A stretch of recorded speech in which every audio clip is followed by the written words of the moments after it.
রেলওয়ের 40% পোষ্য কোটা কেন অবৈধ নয় জানতে চেয়ে রুল জারি করেছেন হাইকোর্ট।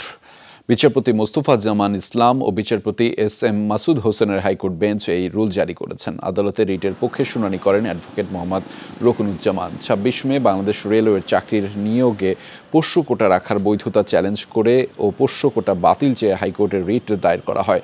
হাইকোর্টের সংশ্লিষ্ট শাখায় জনস্বার্থে রিটটি দায়ের করেন সুপ্রিম কোর্টের আইনজীবী অ্যাডভোকেট মোহাম্মদ রকুনুজ্জামান। বলেন, 2018 সালে কোটা বাতিলের পরিপত্র জারির পর রেলওয়ের 40% পোষ্য কোটা সংবিধানের সঙ্গে সাংঘর্ষিক।